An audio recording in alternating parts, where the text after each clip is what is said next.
You're listening to China Manufacturing Decoded from the Sofeast Group.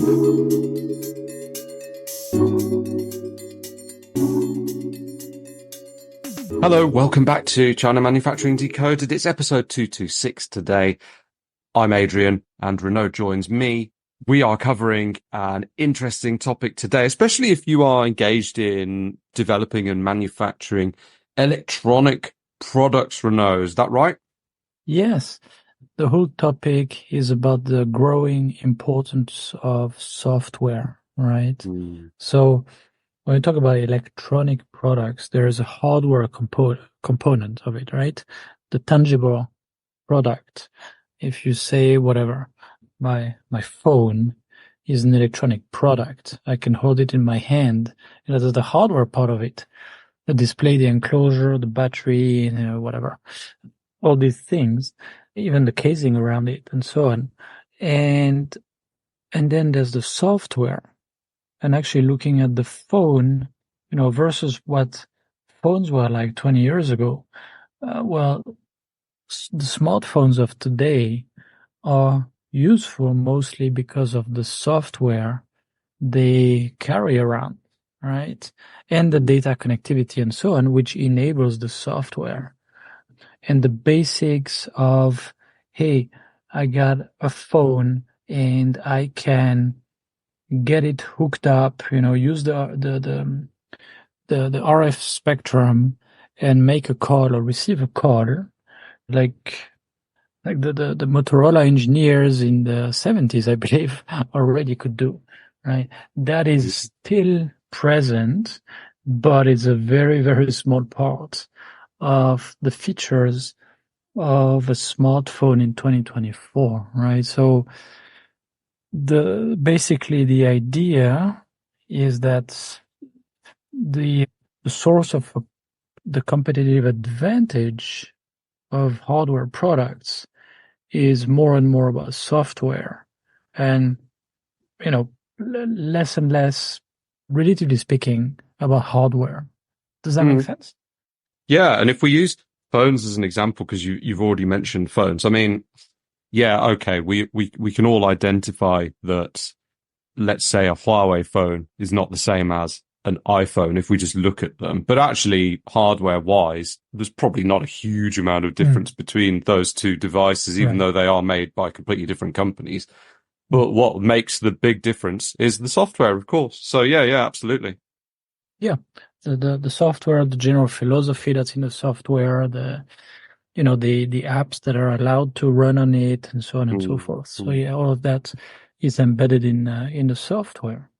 And I should mention this topic came to us when we're reading a book by Richard Rumelt called Good Strategy, Bad Strategy. And it's a pretty good book if you want to think of, company strategy in general. And basically the author tells us a little story about Intel. And that's back in the day, I believe in the 70s, maybe even before. I'm not sure. I don't know the exact dates, but when they were working on the 8008 chip and the subsequent models, basically at the beginning, Intel and the other microprocessor, manufacturers were working on design and manufacturing of custom chips. Okay, so there's going to be one chip for this specific usage and one chip for another kind of specific usage. And then every chip was custom designed, that way. And what that means is that the cost of designing and developing a chip was becoming as important and even more important than the cost of manufacturing the chips. Okay. And there's one customer asked them, to lower the price because they just couldn't afford the chip. And then Intel said, okay, but then, what we custom design for you will be able to also sell to other companies. Okay. Then the cost can be lower. Like we're going to sort of subsidize, the R&D expense and, charge you less, but then we have to make it up by selling the product to other companies. And it was okay. And they went ahead with that. And then they started to do this more and more. And what that meant is that they started to make more general purpose or multi-purpose, MPUs, right? Processing units, basically, the calculators that can be used to calculate, various formulas if you want, right? And today, if you look at Intel and AMD and so on, and it's pretty much the norm. But back then, it was very new. So what happened is that they sort of decoupled. I know that word's been in fashion lately. So they sort of decouple. Okay, there's the hardware and there's the software. We're going to design the hardware so that some custom software can be written for such application and such application, and different software will be for different application, and the same chip will be able to be used for a lot of different applications. It just depends on the software that you run for it, right? Different developers, different companies will use it in different ways, and they will use software for that. And I was kind of surprised, like, what? Like, that was not the case. But really, in the days of the IBM dominance in the 60s and in the 70s and DEC and all these sort of dinosaurs that had, the mini computers and so on, everything was designed by the manufacturer, let's say IBM. All the components in an IBM mini computer, which was not PC, it was before the PC, right, was designed to run within that computer. And you couldn't take some of the let's say the DEC, I forgot what this called it, but like it was like the generation after, a different approach to making computers. It was not interchangeable at all, right? If you were going IBM, you were going IBM all the way, sort of. That's the idea. And then from that vertical structure of one company develops the whole ecosystem, and it all has to be developed so that it all works together, where you would have a central processing unit, a CPU, that would do all the calculations for all the components, because all these components were designed to actually interact with that CPU, right? So it went away from that to a more horizontal structure, right? So going back to IBM, and that's why IBM went into so much trouble in the 80s and early 90s, is that they were very strong at building all this ecosystem, and they would architect it all together so that it works together, right? It was a system, right? And there were a number of system engineers in various companies. Their job was just to make sure that all different components and modules could talk to each other the right way, right? So a lot of complexity. And then we went to a much more horizontal structure, which is still the case when you look at computers these days, right? And the big winners obviously were Microsoft and to a lesser extent Intel, because now you have the IBM PC and then the clones of the IBM PC and all these computers could run, with the same chips and the same operating system, and then each module, so let's say the keyboard, for example, or the display or whatever, had its own microprocessing unit. So it had its own chip itself that would do all the calculations locally. So no need to coordinate well with a central processing unit. Everyone would like manage its own things, and it could all connect with the rest, right? And that was rendered possible, again, because each module has its own chip. And why did it have its own chip? Because starting with Intel, there were more and more multi-purpose chip that could be could be made in very large numbers and then programmed in different ways, right? That made it possible, among other things. Okay. So when we look at the PC market, most of the computers, so, Apple is not really playing the game, but that's another, they have their own strategy.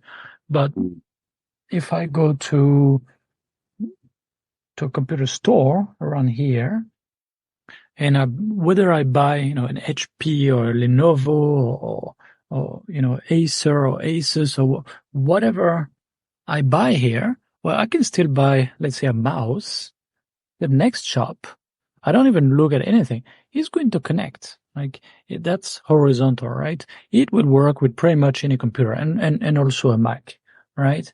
So it made it very modular, and it allowed for a lot more competition, right? Because now you can go online. I don't know. You go in Amazon and you look for all the types of computer mouse, and I'm sure it's a staggering amount, right? Oh, untold amounts.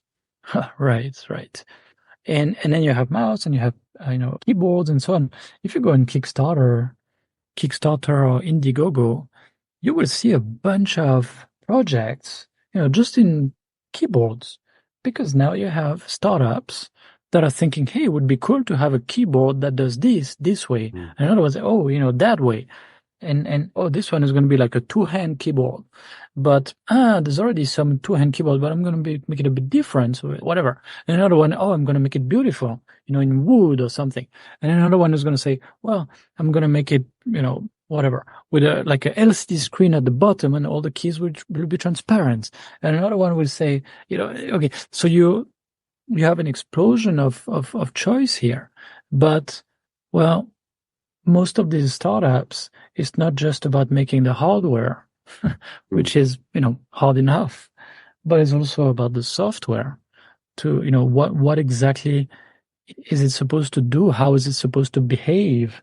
Right? So they also have quite a bit of software work, usually, okay, of the firmware, the embedded software, right? So software is more and more important, and that's really where I'm going here. Also in the book, they say, well, why are so many companies, when they have a choice, they could address something, maybe a certain safety hazard or like create a certain feature, and they could do it in software or hardware. Okay. As much as possible, if they have the choice, they will go for software. And the reason for that is if you make it in hardware, then, it's sort of set in stone, more or less. In this model, we're going to make it this way. And if we see down the road that it was, maybe not the best approach and we wish we could tweak it a little bit, well, that's it. You get to wait for the next version. And that's kind of frustrating, right? Mm-hmm. But that's hardware. Maybe it's it's probably a custom designed part, and you invested probably a lot of money in tooling, and you get it tested and certified to certain safety standards, etc. So if you're going to change that, basically you're going to write off. You might write off some expensive molds or go for expensive revisions, and then you might have to redo some safety testing, etc., etc. So it's a lot of expenses, right? Oh, to the tune of tens of thousands of dollars. Oh, if you're writing off molds and stuff, yeah. Oh yeah, and if you have to go again for some, testing against some IEC standards or your ETL or UL or CSA mark or something like that, that's a lot of money. Yeah. So, and we're not even talking about medical devices or automotive products or something like that. Yeah. I'm just talking, relatively simple B2B or B2C products, not highly regulated. Because if it's highly regulated, you don't want to change the model for years, So where was I going with that? Yeah. If you do that with software, you see something is wrong. Well, you do like Elon Musk at Tesla. You say, well, no problem, over the air update, boom. Okay, no need to record, That's sort of a joke now. because obviously you can do that for everything, and that's maybe they're using it a bit too liberally. But anyway, the idea is you go in the wrong direction. Okay, you can fix it. It's much faster to do a tweak. Maybe it's just a setting in your software, and then it's really just a few keystrokes. Boom, recompile, push into it, and done.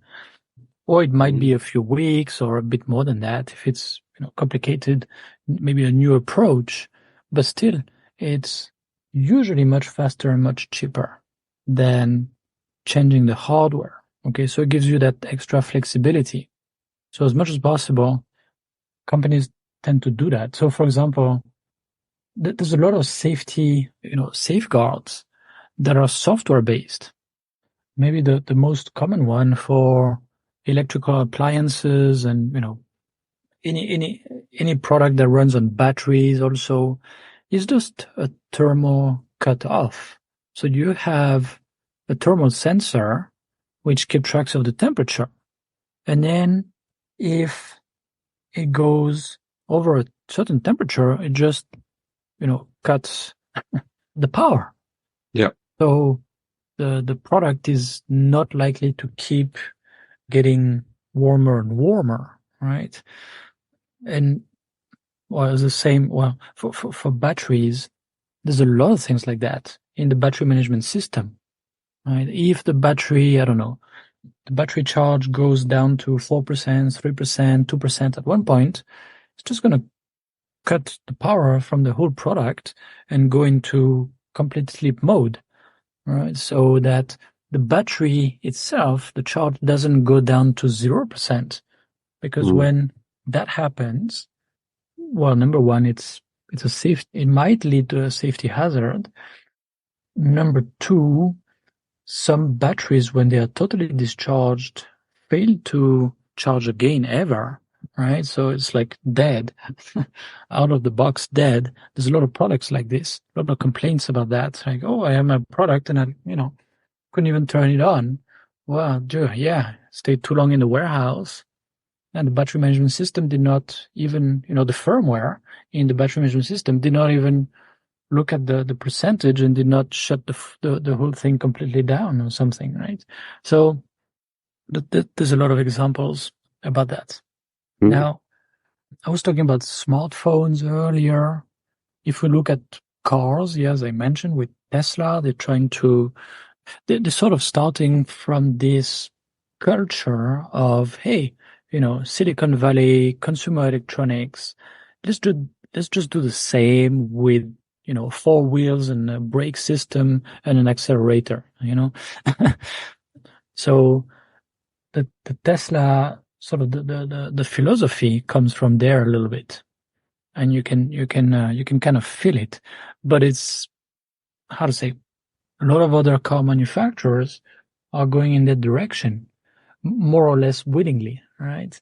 And their software, some manufacturers have really struggled with software, because the software to control an internal combustion engine car is quite different from that of an electrical vehicle. Okay. And the expectations of the users are different.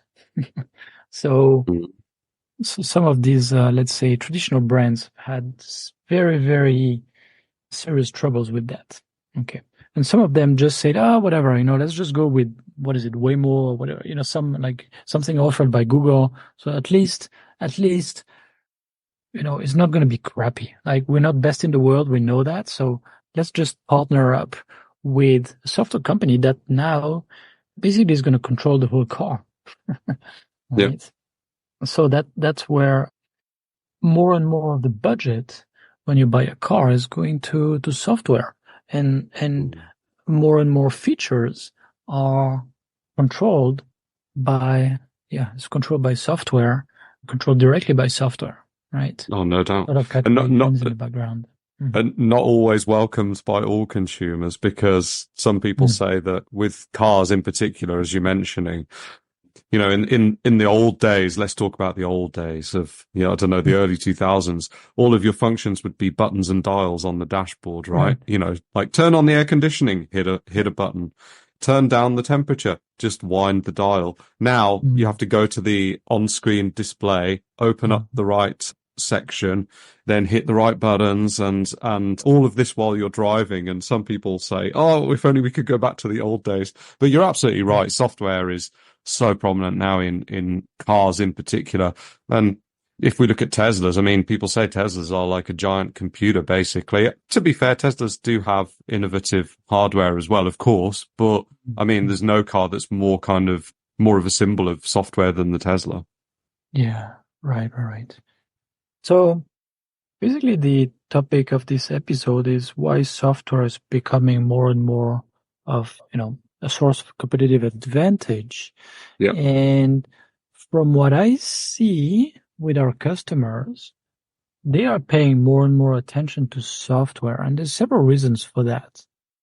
One is they're really afraid of being copied, by some companies in Shenzhen, let's say, that are going to see their product, see, they're doing a big crowdfunding campaign or something. Oh, they have really nice reception. These influencers are getting millions of views when they review that product, is kind of creating a buzz, Oh, okay, we're going to copy that product, right? So there's this, and it's been there for a long time now, right?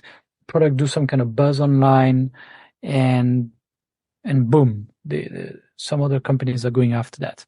And what these Shenzhen copycat companies are really good at is looking at a hardware product and just doing something very similar.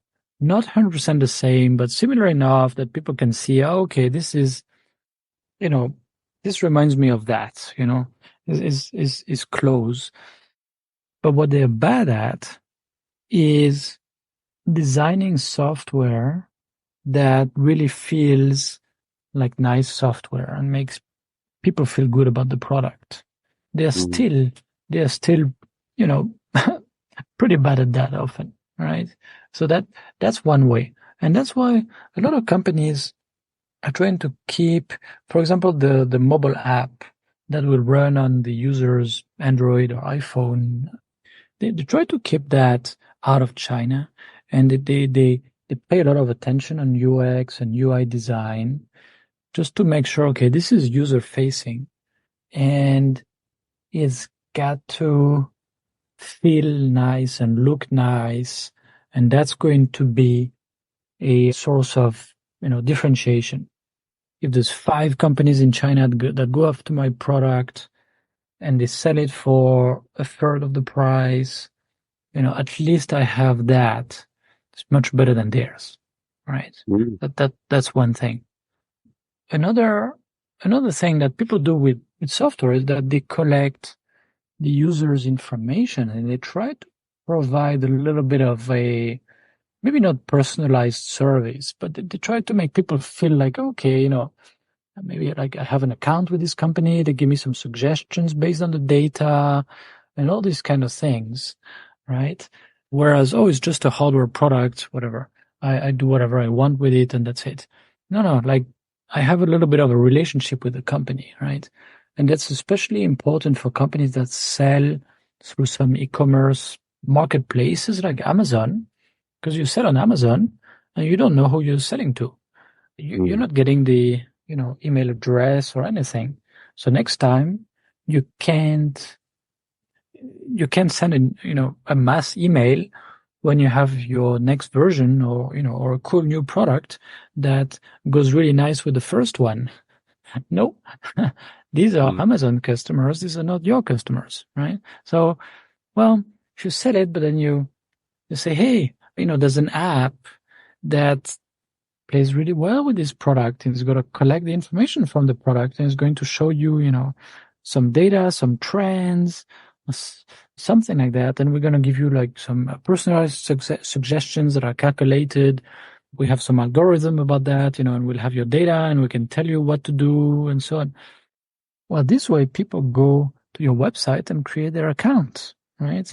So this is massively important for a company that wants to build a business, because otherwise you sell on Amazon and you sell and it's like a one-time transaction and you don't know if you can reach these same people again, right? So all of that is done through software. You can't do that. You can't get that kind of benefit if you only sell a basic hardware product with no software at all, right?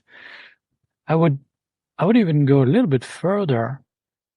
When people interact with a display or maybe with a mobile app that goes with their product or something like that, it's really a way to get them into your branding elements and and give a personality to your product.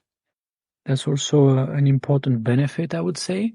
It's a bit intangible, it's branding, it's things like that. But again, it's defensible. Branding, if you have a brand name, you register a trademark in certain countries, well, it's defended now. You can defend it, I should say, in those countries anyway, right? So having a brand that is starting to become a little bit famous in your niche, that's an advantage. It does reassure customers, right? And how do you make it more famous in your space? Well, again, software, right? Like get people to pull up your mobile app on the phone or something like that, right? Make it very clearly, this show up on the display of the product, or make the product make a certain sound, and announce itself as whatever, having this name or something, right? Yeah. There's many ways to do that, but these are a few key topics that I wanted to mention, basically. Does that make sense? Yeah. Good.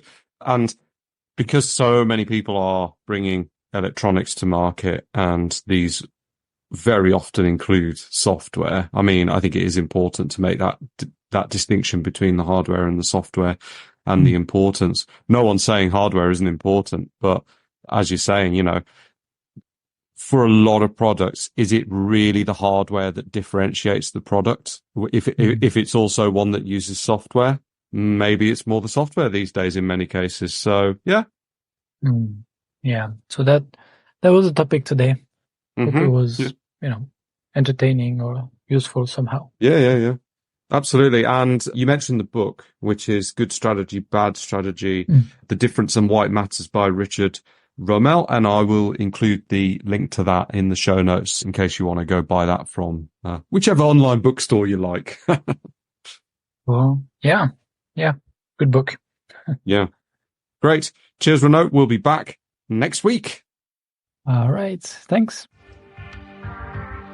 Thanks again for listening to this podcast brought to you by the Sofeast Group.